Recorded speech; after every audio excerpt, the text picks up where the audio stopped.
안녕하세요. 사연 읽어주는 남녀입니다. 오늘도 와주셔서 감사드리며 그럼 오늘의 사연 바로 소개해드리겠습니다. 안녕하세요. 저는 얼마 전 질긴 인연을 끊으려 사랑하는 사람과 파혼을 택한 30대 여성입니다. 파혼은 생각하지도 못한 일이었지만 어쩌면 제 불행을 완전히 끝낼 일이라 홀가분하기도 해요. 하지만 한편으론 이 선택을 끝내 확신하지 못하고 불안한 나날을 보내고 있어요. 저는 꽤 불우한 유년 시절을 보냈습니다. 제 불행의 시작은 언제부터였을까요? 할머니의 지독한 시집살이가 시작되었을 때부터일까요? 아니면 직장에 다니던 아버지가 지독한 사업병에 걸려 가정에 소홀해졌을 때부터일까요? 그로 인해 결국 두 사람의 관계가 파탄에 이른 부모님의 이혼 직후일 수도 있습니다. 하지만 저는 제 불행이 시작된 그날은 그 여자를 만난 날이라고 확신할 수 있어요. 친엄마는 제가 돌을 막 넘겼을 때 아버지와 이혼했습니다. 아버지는 가정적이지도 않고 저에게 큰 관심이 있는 것도 아니었어요. 그런데도 엄마에게 양육권을 내어주지 않았고 친엄마는 미련 없이 그렇게 제게 등을 보이고 가버렸죠. 그리고 30이 된 지금까지도 소식을 알 수 없어요. 그래서 저는 할머니의 손에서 방목과 방임, 그 모호한 경계에 서서 자랐습니다. 제멋대로 늘어나 발목에서 흘러내리는 양말이나 누런 얼룩이 빠지지 않은 옷을 입은 아이를 떠올릴 수 있나요? 그 아이는 아무렇게나 묶여 삐죽삐죽 튀어나온 머리카락을 가지고 있죠. 게다가 손톱 밑으로 낀 까만 때, 제때 치료받지 못해 썩은 치아, 그런 것들이 늘 따라다녔어요. 그렇다고 할머니가 저를 아무렇게나 방치한 것은 아니었습니다. 그저 옛날 사람이라서 그 세대의 부모와는 보살핌의 형태가 조금 달랐던 것뿐이었죠. 누런 얼룩이 빠지지 않고 목이 늘어나 늘 흘러내리는 양말이었지만 할머니는 항상 제 옷을 전부 손으로 빨아주셨어요. 그리고 아침 저녁으로 든든히 배를 채워주셨습니다. 당시에 아빠의 사업이 잘 되고 있었기 때문에 형편이 어려운 것도 아니었죠. 그래서 굶는 일이 없었고 제때 씻지 못하거나 옷을 빨지 못하는 것도 아니었습니다. 지금 생각해보면 어린 저는 사랑받는 태가 나지 않는 그런 애였던 것 같아요. 아빠는 돈이 있었지만 세심하지 못했고 할머니는 저에 대한 애정이 있었지만 꼼꼼하지 못했던 거죠. 엄마의 손길이 그립지 않았냐고 물어도 선뜻 대답하기 어려운 것이 그것을 제대로 알지 못하니 그리움도 없었습니다. 엄마가 있는 친구들이 부럽기는 했지만 원래 없던 것이라 엄마가 꼭 필요하다는 생각도 하지 않았어요. 하지만 때로 어쩔 수 없이 생각지도 못한 것으로 상처받는 일도 있었습니다. 야, 정소은, 너는 엄마도 없으면서 왜 울 때 엄마하고 울어? 그러네. 엄마 없는 사람도 울 때 엄마하고 울어? 너는 아빠밖에 없으니까 아빠하고 울어야 하는 거 아니야? 저는 그 친구들의 말을 듣고 그러고 보니 왜 나는 울 때 엄마를 부르는 거지? 하고 생각하곤 했습니다. 그때 친구들이 저를 놀리려고 하는 말은 아니었을 거예요. 저도 그 아이들도 다 어렸으니 그냥 순수한 호기심에서 비롯된 질문이었습니다. 그때도 그렇게 생각했으면서 저는 밤에 그 일이 생각나 울며 잠들었어요.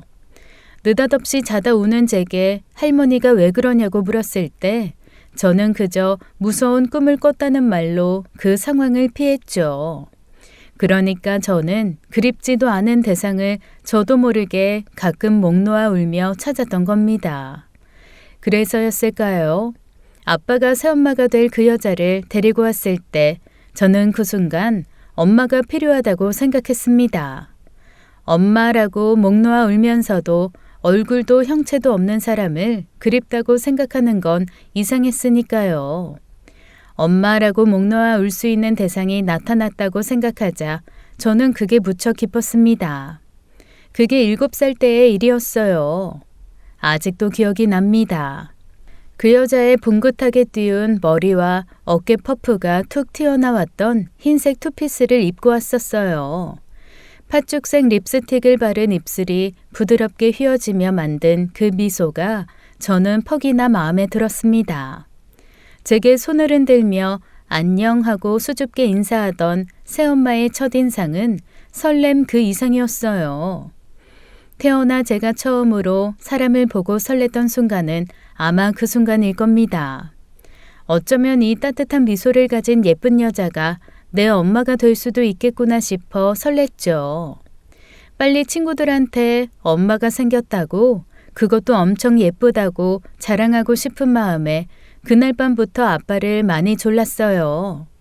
엄마가 생기는 것도 모자라서 그렇게 예쁜 사람이 내 엄마가 된다니. 너무 신나서 먼지가 난다고 가만히 좀 앉아있으라는 할머니의 성화에도 아랑곳하지 않고 이리저리도 뛰어다녔죠. 그게 제 지옥의 입구인 줄도 모르고 말이에요.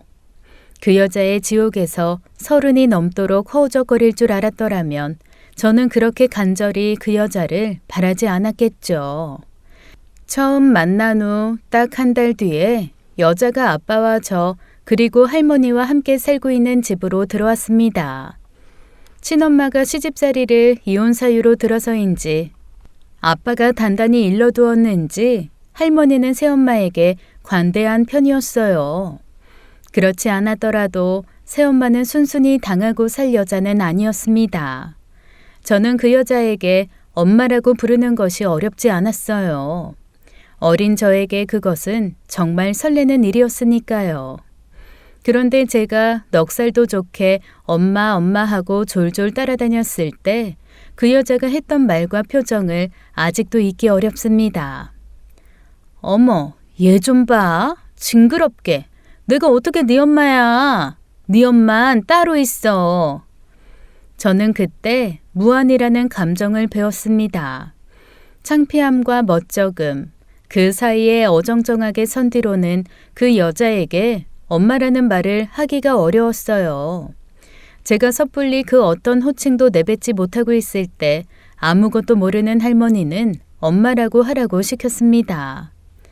소은아, 네 이제부터 아줌마라고 부르면 안 돼.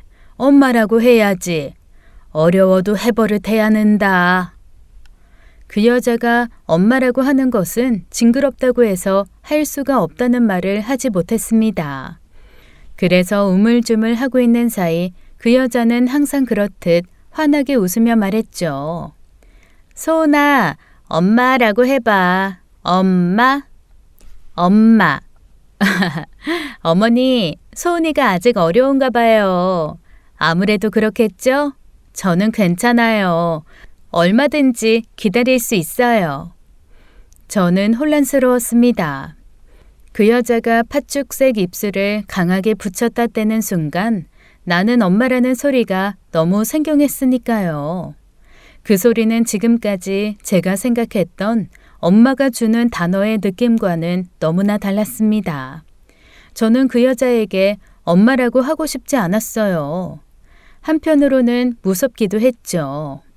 저는 쓸데없이 너무 눈치가 빨랐고 여자의 속내를 너무 빨리 알아채고 말았습니다. 예상은 하셨겠지만 그 여자의 행동은 할머니가, 아빠가 있을 때와 없을 때가 많이 달랐어요. 할머니와 아빠가 있는 자리에선 세상에 둘도 없는 효부이자 아내, 새엄마였죠. 하지만 둘만 남게 되면 굉장히 묘한 분위기로 저를 압도했습니다. 그때까지만 해도 저를 대놓고 때리거나 저에게 욕을 하는 것은 아니었어요. 그러나 저를 향한 그 여자의 말과 행동의 기저에는 확실한 무시가 깔려 있었습니다. 어린 제가 용기를 내 다가가더라도 둘만 있는 자리에서는 친절한 거절과 따뜻한 무시로 저를 종종 무안하게 했죠. 한날은 친구들이 예쁘게 머리를 묶고 오는 게 너무 부러워서 저도 머리를 따아달라고 했던 적이 있습니다. 친구들 사이에서 삐삐머리라고 불렸던 머리였죠. 저는 친구들이 삐삐머리를 할 때마다 어떻게 하면 사람의 머리를 그렇게 예쁘게 꼴 수 있는지 궁금했어요. 나도 하고 싶다 했지만 아침에 바쁜 할머니에겐 그건 말도 안 되는 요구였죠. 그래서 그 여자를 찾은 거예요. 그러자 그 여자는 마치 제가 말도 안 되는 요구라도 한다는 듯 쳐다봤죠. 제가 무리한 부탁을 한 듯이 말이에요. 뭐? 머리? 내가 무슨 미용사라도 되는 줄 아니? 저는 어렸지만 스스로는 제법 똑똑하다고 생각했어요. 그 여자가 다른 사람과 함께 있으면 어느 정도 제가 해달라는 것은 해준다는 것을 알았으니까요. 그래서 다음 날 아빠가 출근하기 전에 그 여자에게 다시 머리를 묶어달라고 했습니다. 저기 엄마, 저 삐삐머리 해주면 안 돼요? 그랬더니 여자가 나를 전날과 다른 표정으로 보았죠. 순간 후회가 될 만큼 무서운 표정이었어요. 하지만 여자는 웃으며 제 머리를 따주었습니다. 그 모습을 본 아빠도 오랜만에 제가 예쁘게 머리를 묶은 모습을 보니 흡족해 보였어요. 생각해보면 진짜 작은 부분이었어요. 누군가의 손길이 닿은 듯한 흔적들이 제가 혼자 묶는 것과 남이 묶어주는 머리는 다르더라고요. 윤이 나는 머리카락에 색색의 고무줄로 잔머리 없이 묶인 머리는 제법 사랑받은 태가 나는 것도 같았습니다. 그 여자가 조금 무섭긴 했지만 어쨌든 저는 그 머리가 아주 마음에 들었고 그날 종일 친구들에게 자랑했죠. 맨날 하나로 동여 묶은 머리만 보다가 양갈래로 예쁘게 따 묶은 삐삐머리를 하니 반응이 참 좋았어요. 친구들은 자기도 해본 머리면서 내일 자기도 머리를 따오겠다고 난리였죠. 그게 저를 뿌듯하게 했습니다. 그래서 다음 날도 아빠가 출근하기 전에 머리를 묶어달라고 해야겠다고 생각했었어요. 하지만 그건 어린 저의 큰 욕심이었습니다. 학교가 끝나고 집에 돌아가자 그 여자가 저를 데리고 갈 곳이 있다고 했어요. 그건 처음 있는 일이었어요. 솔직히 조금 무서웠던 것 같습니다. 공식적으로 엄마라는 사람과 단둘이 외출을 해본 적은 없으니 조금은 설레는 일이기도 했죠. 하지만 여자를 제대로 알지 못하는 상황이라 그게 걱정이 되기도 했어요. 그리고 저는 얼마 뒤 시내의 한 미장원에 앉게 되었습니다. 저는 어리둥절한 얼굴로 앉아 있었어요. 미장원에 가고 싶다고 한 적도 없고 아직 머리카락을 자를 때도 되지 않았으니까요. 혹시 내가 너무 하고 싶었지만 아빠도 할머니도 절대 못하게 했던 파마를 하게 해주려나 어리석게도 그런 희망을 가지고 있었습니다. 하지만 그 여자는 마치 제 바람을 잘 알고 있다는 듯이 다가와 손을 뻗었어요. 그 여자의 차가운 손가락이 딱 제 귀 밑을 짚었습니다. 그리고 미용사를 향해 말했죠. 여기, 딱 여기까지 잘라주시면 돼요. 여자의 손길이 제 귓불에 닿는 순간 온몸에 돋았던 소름 끼치는 감각이 저는 여전히 생경합니다. 저는 긴 머리를 좋아했어요. 할머니가 귀신처럼 풀어헤치고 다니는 걸 싫어해서 잘릴까봐 항상 머리를 묶고 다녔거든요. 그런데 저에게 허락은커녕 말도 없이 미용실에 데리고 와서는 허리까지 오던 머리카락을 죄다 잘라버린 겁니다. 그때는 그 머리를 몽실 언니 머리라고 했어요. 흔한 스타일이었지만 긴 머리를 좋아하던 저에겐 용납이 안 되는 머리였습니다. 자를 때부터도 훌쩍거렸어요. 집으로 돌아가는 길에 그 여자는 전에 없이 엄포를 놓았습니다. 아빠랑 할머니한테는 너도 자르고 싶었다고 해. 알겠어? 대답 안 해? 세상 다 망한 얼굴로 울면서 그렇게 말하면 너네 아빠랑 할머니가 믿겠니? 가서 방긋방긋 웃으렴. 대머리 되기 싫으면. 제가 울음을 그치지 않으니 조금 초조했는지도 모릅니다. 그게 그 여자가 한 최초의 협박이었어요. 친절한 무시와 따스한 무안은 더 이상 없다는 듯이 노골적이고 비열한 협박이었죠. 저는 너무 무서웠습니다. 그 여자 말을 듣지 않으면 정말 대머리가 될 것 같았으니까요. 저는 이미 머릿속에 대머리로 학교에 가서 친구들에게 놀림을 받는 상상을 하며 두려워했습니다. 하지만 어린 마음에 눈물이 나오는 걸 멈출 수가 없었어요. 집에 곧장 들어가서 방 안에 틀어박혀 이불을 머리 끝까지 쓰고 소리 없이 울었습니다. 밥도 먹지 않고 울기만 하며 속상해하자 할머니는 왜 애머리를 그렇게 잘랐느냐고 타박 아닌 타박을 했어요. 그러자 그 여자는 기다렸다는 듯이 말했죠. 어머니, 글쎄 소은이 머리에 이가 있더라고요. 아주 이 잡느라고 미용실에서도 애를 썼어요. 긴 머리가 아무래도 관리하기 힘드니까 짧은 머리가 낫다고 해서 어쩔 수 없었어요. 할머니는 밭일을 하시고 종종 시장에 그것을 내다 팔러 나갔습니다. 그 여자는 주로 집안일을 도맡았지만 하는 일은 거의 없었어요. 제가 초등학교에 다닐 때만 해도 집에 청소기가 없어서 온 방안을 직접 비지를 해야 했죠. 할머니가 없는 날이면 그것은 제 몫이었습니다. 제가 나이를 먹어가는 건 좋은 이유가 하나도 없었어요. 힘이 생기면 그만큼 해야 하는 집안일이 많아졌으니까요. 제가 빨래를 개고 빗질하거나 설거지하는 동안 그 여자는 오랫동안 전화기를 붙잡고 수다를 떨었습니다. 피아노 학원이나 친구들이 다니는 속셈학원에 다니면서 집에 있는 시간을 줄이고 싶었어요. 하지만 그마저도 저에게는 허락되지 않았죠.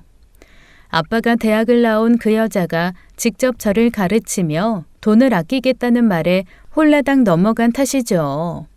하지만 그 여자는 단 한 번도 제게 공부를 가르쳐 준 적이 없었습니다. 딱 나쁜 계모가 시키는 정석 같은 일들이었어요. 그래도 집안일은 그나마 할만했습니다. 하지만 그 여자는 뭐가 그렇게 못마땅한지 저를 더 교묘한 방법으로 못살게 굴기 시작했어요. 할머니 지갑에서 돈을 훔치고 저에게 누명을 씌우는 일은 양반이었죠. 일부러 컵을 깨트리고 바닥에 남은 유리 조각을 일부러 밟은 날도 있었습니다. 아휴, 소은아, 그러게 컵을 깼으면 제대로 치워야지. 오로지 저를 탓하기 위해서요. 그렇다고 순순히 기죽어 있지만은 않았어요. 그 괴롭힘이 너무 견디기 힘들어 따져 묻기도 했었죠. 대체 저한테 왜 그러세요? 내가 뭘? 그러는 너야말로 내가 대체 뭘 어쨌다고 나한테 그러니? 어머머, 그 도끼 눈은 뭐야? 그러다 나 치겠다 얘. 이래서 검은 머리 짐승은 거두지 말랬는데. 여자에게 따져 묻다 보면 더는 대꾸할 가치를 느끼지 못하고 포기해야 했어요. 말이 통하지 않는 문제는 둘째고 여자는 간혹 치졸한 방법으로 복수했거든요. 정소은, 너 엄마한테 나가라고 했어? 네? 그게 무슨 말씀이세요? 저는 그런 적 없어요. 너 엄마한테 나가라고 바락바락 소리 지르면서 대들었다며? 뭐? 꼴 같지 않은 새엄마 놀이 그만하고 보기 싫으니까 꺼져버리라고 했다며? 제가요? 저 진짜 그런 말 한 적 없어요, 아빠. 저 컵 깬 적도 없는데 왜 엄마가 컵 깨놓고 제가 컵을 깬 것처럼 말하냐고, 대체 저한테 왜 그러냐고 물은 게 다예요. 아빠는 조금 혼란스러웠던 것 같습니다. 그리고 제 말이 맞다는 것도 알았을 거예요. 그런데도 아빠는 저를 쳐다보다가 이내 눈길을 피하곤 다시 방으로 들어갔습니다. 저는 여자가 저를 바라보는 표정에서 완전히 졌다는 걸 알았어요. 아빠가 모든 걸 다 알면서도 모른 채 하는 것을 택한 거니까요. 저는 그게 너무 아팠습니다. 아빠가 그 여자의 실체를 알고 저에게 어떤 짓을 하고 있는지 안다면 이 지옥도 조금은 해결이 될 줄 알았던 거예요. 근데 알면서도 모른 채 하기 시작했다는 것은 또 다른 지옥이 열린다는 의미였습니다.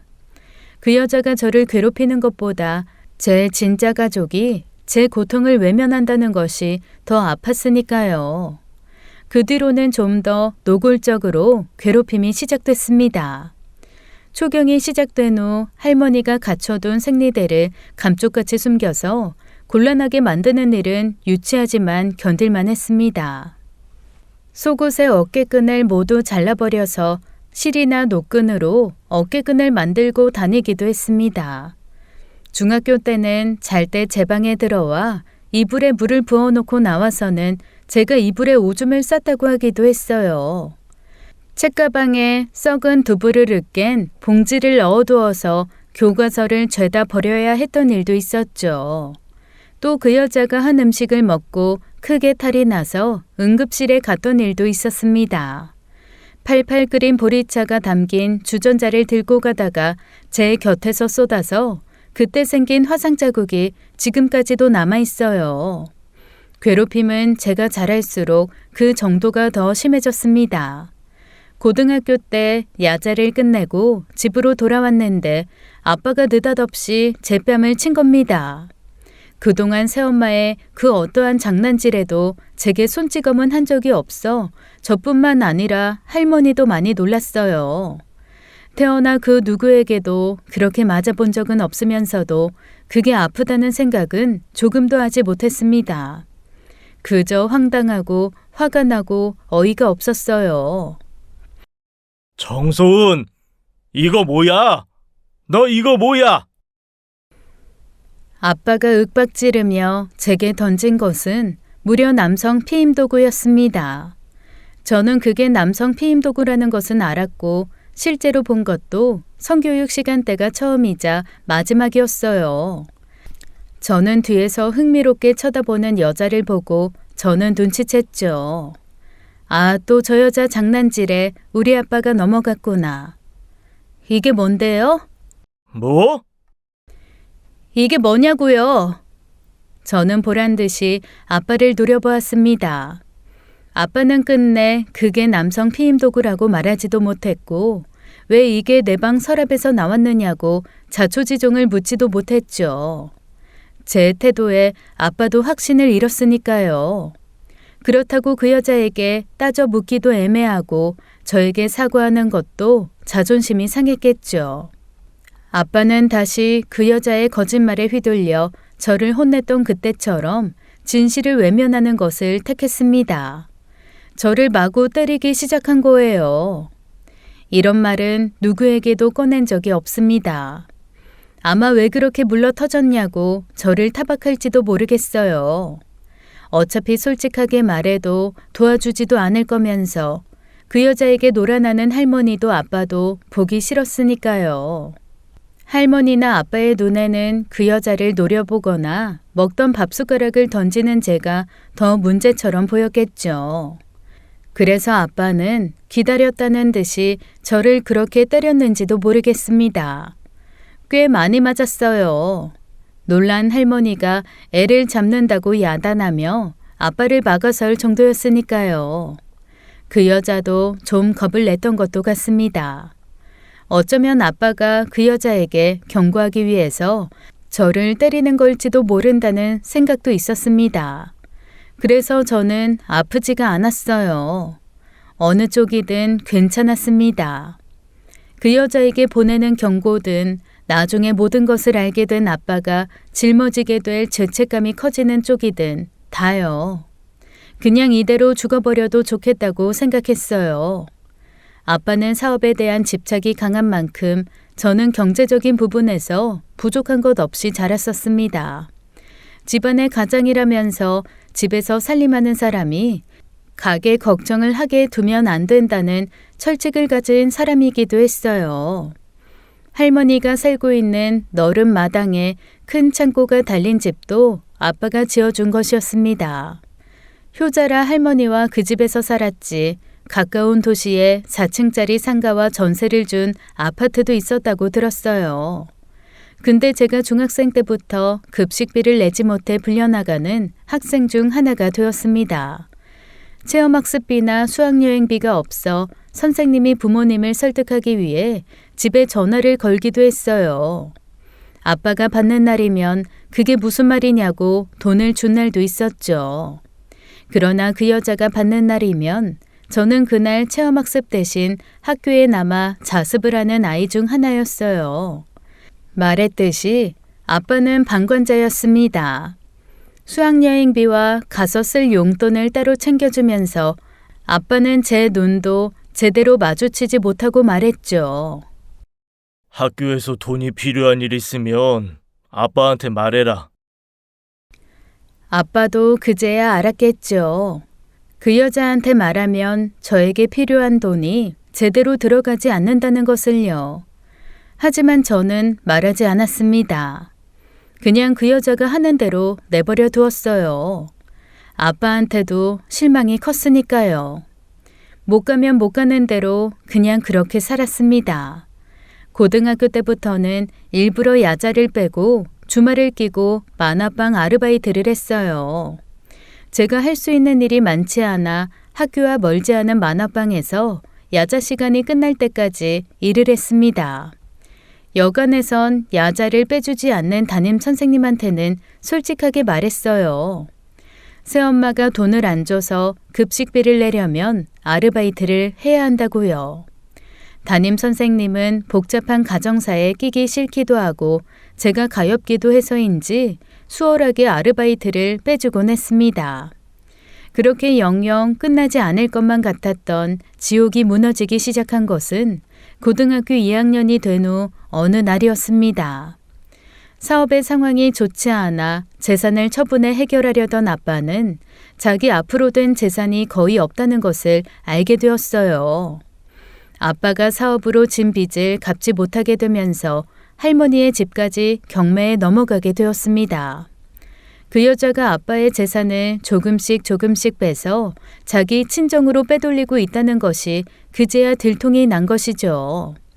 그 여자한테는 사실 아들이 있었고 그 아들이 아주 어렸을 때부터 야구를 했다더라고요. 그 뒷바라지를 위해 아빠가 벌어다 주던 돈은 물론이거니와 아빠 명의로 된 재산까지 빼돌려 보내고 있었던 것입니다. 알고 보니 아빠도 그 여자에게 아들이 있다는 것도 알고 있었더라고요. 집에 딸이 있다 보니 그 여자의 아들을 집에 들이는 것을 할머니가 반기지 않아서 데리고 오지 못했던 거죠. 그래서 아빠는 대신 어느 정도 그 여자 아들에게 경제적 지원을 해주기로 합의한 것입니다. 그런데 아빠가 생각한 지원과 그 여자가 생각한 지원의 차이가 있었던 겁니다. 그 여자는 아들의 야구 이외에 친정의 생활비와 사치비까지 아버지의 재산을 갖다 해결한 거예요. 모든 것이 탄로나고도 여자는 오리발을 내밀었습니다. 이 여자야, 그게 말이 돼? 그게 한두 푼도 아니고 떡집 건물에 아파트, 가수원 땅, 그걸 다 팔아 어디다 썼냐고. 지금 이 집까지 경매 넘어가는데 알아 몰라? 미안해요. 정말 나도 할 말이 없어. 당신 사업이 그렇게 갑자기 문제가 생길지 모르고 아빠가 몇 년 전부터 허리를 다쳐서 일도 못 하시게 돼서 친정 생활비도 막막한데 그렇다고 엄마가 일을 하자니 엄마는 천식이 심해서 일하는 건 꿈도 못 꾸는 상황이고 게다가 내가 그래도 자식 버리고 재혼해서 남의 자식 키우는 엄마로서 자식한테 면 좀 세우고 싶어서 그래서 당신 돈에 손댄 거예요. 끝까지 뻔뻔하기 그지없더라고요. 아빠 몰래 그렇게 어마어마한 일을 저질러 놓고 눈물 하나로 끝내려고 하다니요. 대학만 가면 이 지옥 같은 집에서 벗어날 수 있겠다고 생각했던 저에게 가난한 집은 또 다른 불행의 시작이었습니다. 하지만 그 여자가 이 집에서 나간다면 생각보다 그 지옥이 견딜만도 하겠다는 생각이 들었어요. 애초에 제 불행은 그 여자에서 비롯된 것이니까요. 그 여자가 집을 나가던 날 나는 보지 못했습니다. 제가 학교에 있었을 때 나갔어요. 집에 돌아온 저는 처음으로 숨을 쉰다는 것을 느꼈습니다. 폐 깊숙이 깨끗한 공기가 막힘없이 드나든다는 느낌 아시나요? 너무 후련했어요. 그리고 눈물이 났습니다. 그래서 베개에 얼굴을 파묻고 정말 오래도록 울었습니다. 아빠랑 할머니는 다른 이유 때문에 울었겠지만 저는 지옥이 끝났다고 생각하니 더없이 좋았어요. 집이 망했다는데도 그런 건 하나도 개의치 않았습니다. 이미 저는 망한 집에서 살고 있었던 거나 다름없었으니까요. 진짜 급식비를 내지 못하고 수학여행을 가지 못하게 된 순간이 왔는데도 정말 아무렇지도 않았습니다. 아빠가 죄인처럼 밤새 소주병을 기울이다 며칠 뒤 처음으로 막노동을 해봤다고 자랑스레 수학여행비를 줬어요. 자업자득이다, 아빠가 미련한 탓이다 그런 말을 하고 싶었는데 저는 그냥 눈물만 나왔습니다. 아빠는 제 등을 토닥이다가 코를 훌쩍이고는 방 안으로 들어가 버렸어요.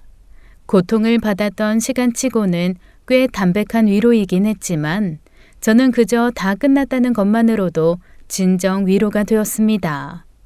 그래도 그 뒤부터는 살만했어요. 가난은 제 지옥이 되지 못했어요. 학자금 대출을 받아 대학에 다니고 대학을 다니면서도 과외와 아르바이트를 틈틈이 해서 생활비를 벌었습니다. 그즈음 아빠 사업도 다시 일어서게 되어서 형편이 많이 좋아졌어요.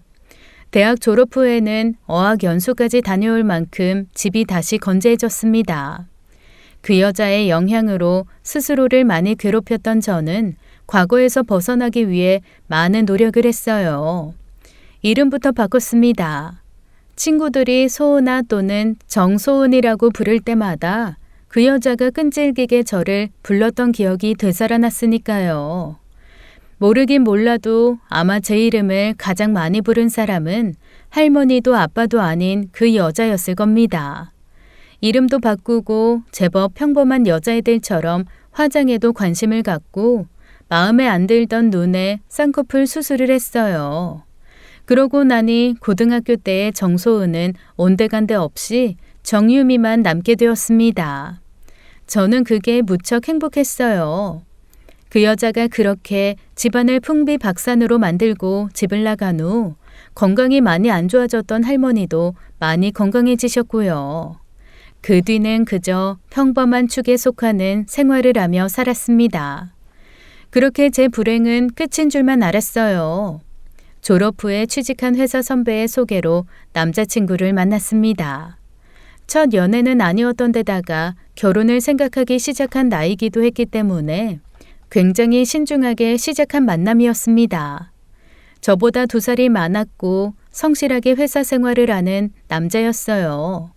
음식이나 영화 취향이 같았고 무엇보다도 대화가 잘 통해서 첫 만남부터 결이 비슷한 남자라는 생각에 끌렸습니다. 그 사람도 똑같은 생각을 하고 있었죠.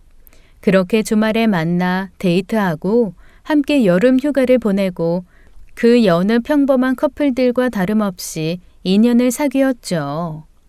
올해부터는 서서히 결혼을 위한 준비를 시작해야겠다고 생각하고 있었어요. 남자친구 어머니가 저를 무척 기다리고 있다고 했습니다. 다행히 둘 다 이혼 가정에서 자랐기 때문에 괜히 엄마 없이 자랐다는 사실로 위축되지 않아도 된다는 사실이 좋았어요. 남자친구에게는 새엄마의 모진 괴롭힘 속에서 자랐다는 말은 하지 않았습니다. 그건 제가 영영 감춰두고 싶은 어두운 진실이었으니까요. 지방에서 사업체를 운영하는 홀아버지 밑에서 잘 자란 외동딸이라니 남자친구 어머니 눈에는 제가 썩 마음에 들었던 모양이었습니다. 여보세요? 안녕하세요? 내가 아가씨 번호를 알아내려고 얼마나 애썼는지 알아요? 누구세요? 나 종훈이 엄마. 알죠? 아, 어머님, 안녕하세요. 갑자기 어떻게? 아들이 처음으로 소개해주고 싶은 여자가 있다는데 궁금해서 참을 수가 있어야죠. 종훈이는 나중에 정식 자리에서 만나라고 하는데 나는 먼저 좀 보고 싶어요. 이해해요. 아들 가진 엄마라 그래. 뭘 더 확인하고 싶은 건지는 알 수 없지만 아들 가진 엄마라 그렇다는 의미는 알 수 없는 말로 저를 부르더라고요. 남자친구 없이 만나는 게 다소 부담이 되긴 했지만 어차피 넘어야 할 산이라고 생각하며 만나게 되었습니다. 남자친구 어머니가 서울로 올라왔고 제가 예약한 한정식 집에서 처음 만났어요. 그러나 남자친구 어머니를 만나는 순간 저는 너무 놀라 그 자리에서 얼어붙고 말았습니다.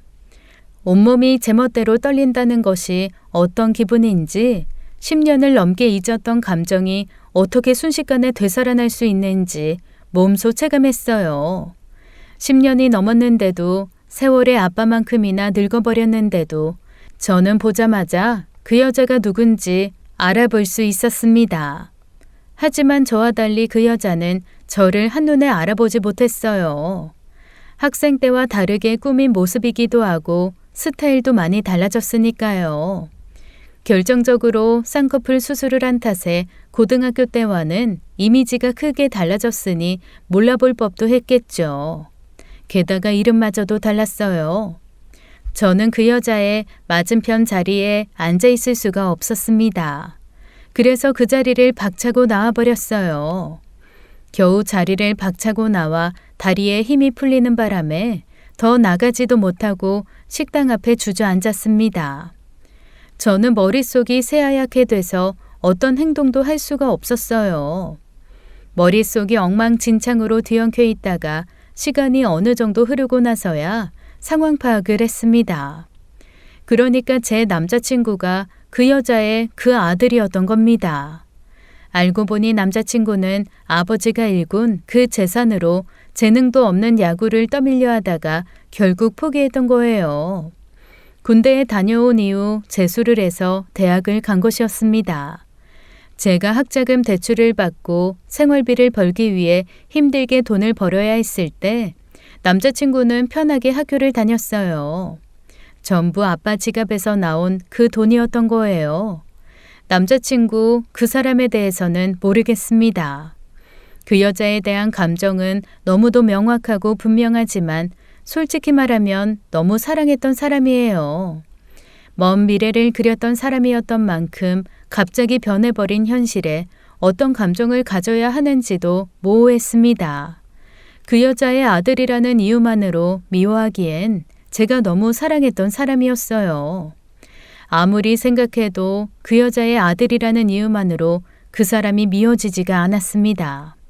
그러다 보니 제 스스로가 너무 싫어졌어요. 너무 역겨웠어요. 그 여자는 저의 학창시절의 모든 것을 앗아간 여자이면서 아빠와 할머니를 배신한 여자입니다. 그 여자가 나간 것으로 지옥이 사라진 것은 저뿐이었어요. 아빠와 할머니의 지옥이 시작된 겁니다. 그 두 사람은 정말 힘들어했어요. 아빠는 내색하지 않으려고 했지만 술이 많이 들었어요. 그 사이에 정말 사람이 폭삭 늙는다는 것이 어떤 말인지 두 눈으로 확인했습니다. 근데 사랑이 뭐라고요? 그깟 사랑이라는 감정이 뭐라고 그 여자 아들과 결혼을 하겠습니까? 게다가 아주 웃긴 일입니다. 친모는 아니지만 새엄마였던 사람의 아들과 결혼이라니 당치도 않은 말이죠. 그 사람에게는 너무 미안한 일이지만 제가 할 수 있는 선택은 하나뿐이었어요. 대체 갑자기 왜 그러는 거야? 이유를 말해야 내가 이해라도 하지. 이해 안 해줘도 돼. 그냥 내 마음이 그래. 마음이 변한 건데 무슨 이유가 더 필요해. 이렇게 갑자기? 언제 날 잡을지, 신혼여행을 어디로 갈지 그런 이야기 하다가 갑자기 마음이 변해? 그 말을 내가 믿을 수 있을 것 같아? 그래서 변했나 보지. 언제 날 잡을지, 신혼여행은 어디로 갈지, 결혼식은 어디로 할지, 아이는 언제 가질지, 그렇게 우리는 어떻게 살아갈지. 그런 미래를 그리다 보니까 오빠랑은 별로 행복해질 것 같지 않아서 마음이 변한 것 같아. 유미야. 남자친구에게 굳이 솔직해질 필요가 있었을까요? 당신의 엄마가 나를 죽고 싶을 만큼 괴롭혔던 나의 새엄마였다는 사실을 말한다고 한들 뭐가 달라졌을까요? 당신의 새엄마 때문에 집안이 망하고 내 남은 가족들이 지옥 속에서 살았다는 사실을 말하고 싶지는 않았습니다. 달라지는 건 없겠지만 상처받는 사람이 하나 더 늘어난다는 것은 확실했으니까요. 남자친구는 받아들이지 못했고 며칠 뒤에 그 여자에게서 다시 연락이 왔습니다. 그 이후에도 연락은 왔지만 제가 일방적으로 연락을 끊었고 차단까지 했는데 다른 번호로 연락이 왔더라고요. 계속 무시하고 싶었지만 여자의 말투에서 그 옛날 저를 교묘하게 무시하고 눌러내리던 기억이 떠올라 참지 못했어요. 솔직히 아가씨 행동 때문에 많이 놀라기도 하고 화가 나기도 했는데 사정이 있겠거니 하고 기다렸어요. 근데 갑자기 헤어지자고 했다면서요?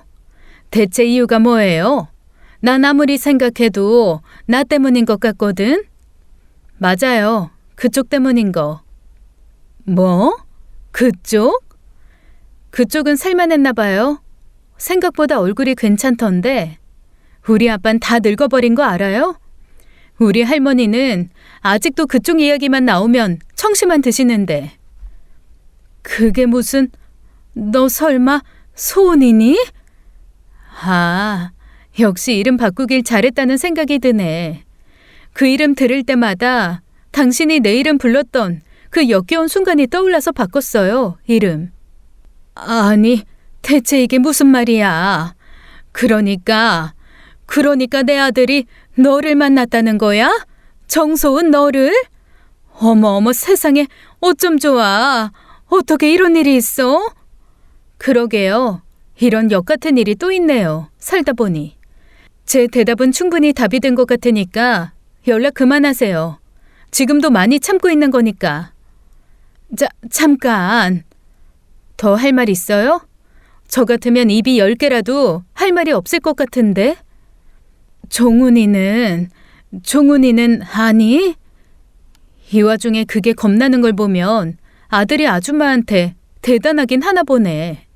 남의 집 재산 털어 키울 때부터 알아봤지만요. 종훈이는 아느냔 말이야. 말 안 했어요. 할 생각도 없고 그럴 일 없길 바래요. 그러니까 저 더 건들지 마세요. 말했잖아요. 지금 많이 참고 있다고. 정말 고민 많이 했습니다. 아들의 원망을 사게 하는 것이 확실한 복수가 될 수도 있었겠죠. 하지만 제가 살아본 지옥에서 제 남자친구가 살아가게 되는 걸 원하지 않을 만큼 저는 그 사람에게 진심이었어요. 한순간의 복수도 머뭇거릴 만큼이요. 근데요, 그 여자 진짜 상상 이상이었습니다. 아빠에게 남자친구와 헤어졌다는 사실은 말하지 않았어요. 그러니 그 여자와 남자친구의 관계에 대해서도 당연히 말하지 못했죠. 언젠가 헤어졌다는 건 말할 생각이지만 그 사람이 그 여자의 친아들이란 말은 절대 하지 않을 생각이었습니다. 이미 다 잊고 살아가고 있을 텐데 들쑤시고 싶지 않았으니까요. 그렇게 끝났다고 생각했습니다. 그 여자가 아빠와 함께 나타나기 전까진 말이에요. 오랜만에 본가에 내려갔습니다. 그 일이 있은 후 3달쯤 지났을 거예요. 노환인 할머니의 병문안을 갔는데 아빠가 밖에서 식사하자고 하기에 아무 생각 없이 나간 자리였어요.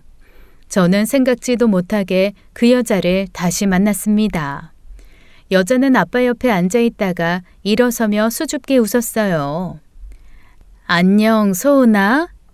아, 맞다. 개명했다고 했지? 마치 아무것도 모른다는 얼굴로 뻔뻔하게 아빠의 옆자리를 다시 꿰고 앉아 있는 겁니다. 순진한 얼굴을 하는 여자를 보니 절로 욕이 나온다는 말이 무엇인지 알 것 같았어요. 아빠는 제가 단지 놀랐다고 생각했는지 일단 앉으라고 타이르듯 말했습니다. 저는 대체 이게 어떤 기가 막힌 상황인지 머리가 돌아가지 않더라고요. 제가 그 여자를 남자친구의 엄마로 만나는 그 이상의 끔찍한 현실이 또 있을 수 있을까요? 아빠는 한 달 전 우연히 그 여자를 다시 만났다고 했습니다.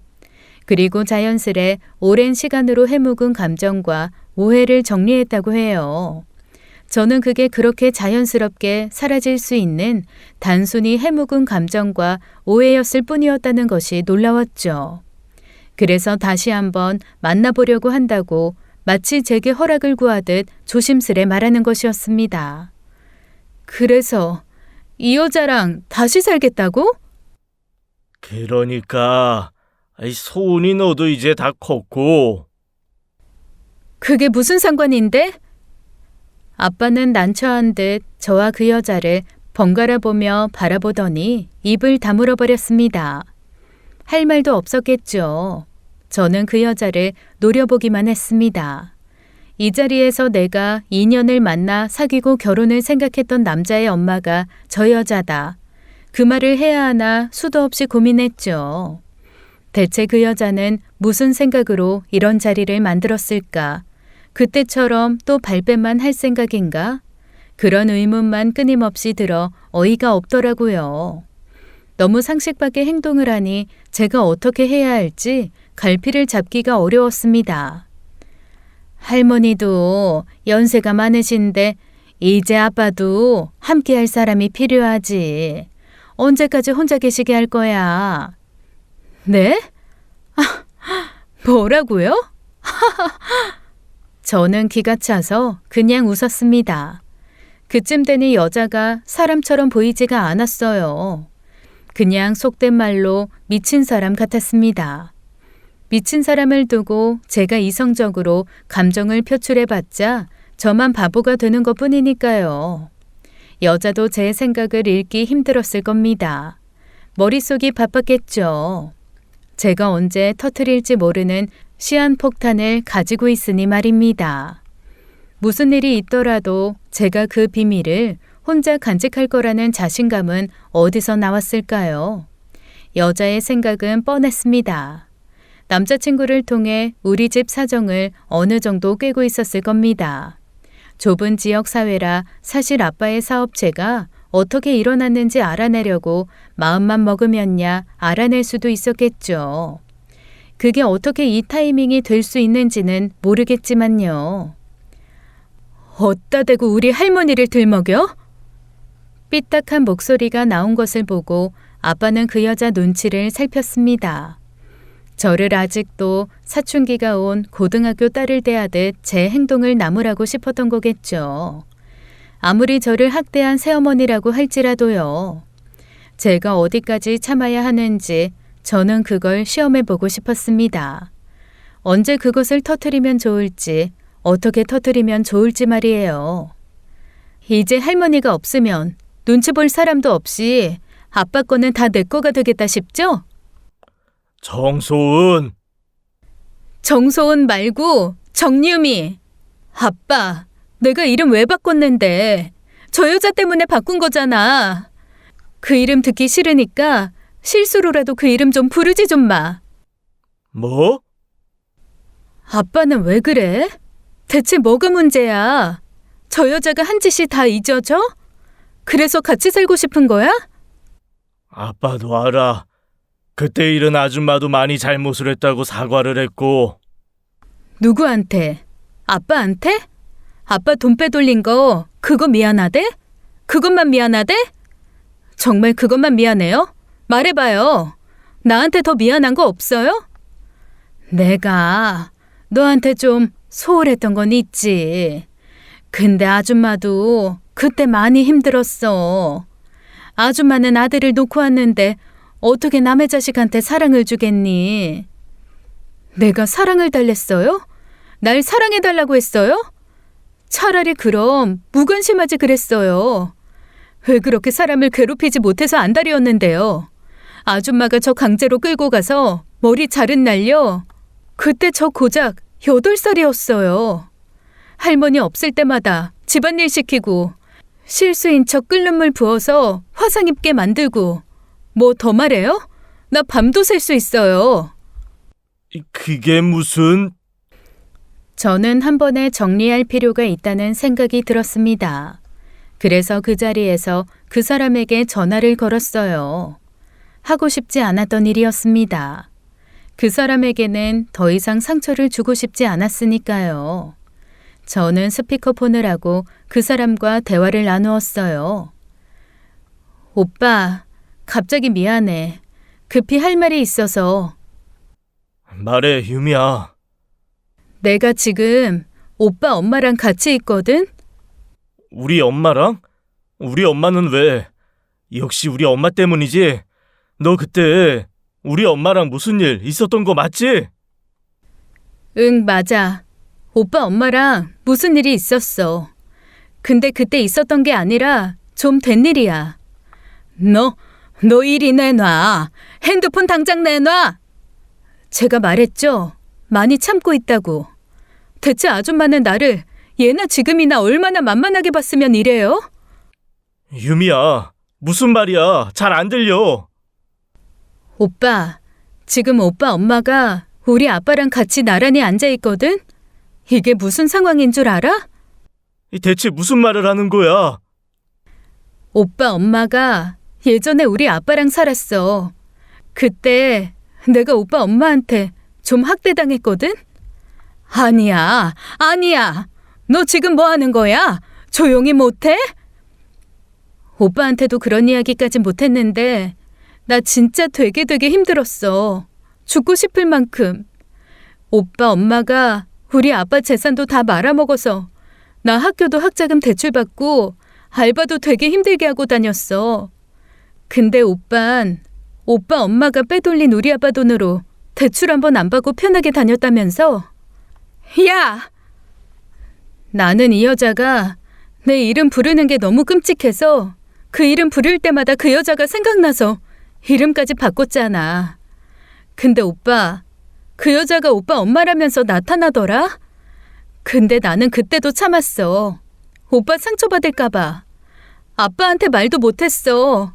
말 꺼내면 괜히 괴로운 기억을 떠올리게 할까 봐.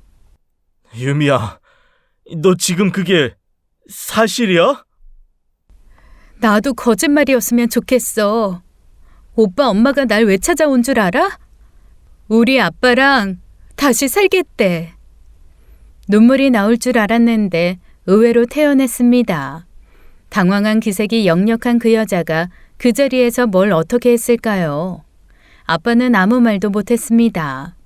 제가 하는 말이 대체 무슨 말이냐는 듯이 여전히 전혀 이해가 안 가는 얼굴로 저와 그 여자를 바라보았어요. 그리고 제 휴대전화를 향해서 무섭게 묻더라고요. 너 이름이 뭐야? 남자친구는 대답하지 못했습니다. 자신의 이름이 모든 상황을 정리할 것이라는 것을 알았으니까요. 너 이름이 뭐냐고? 김종훈입니다.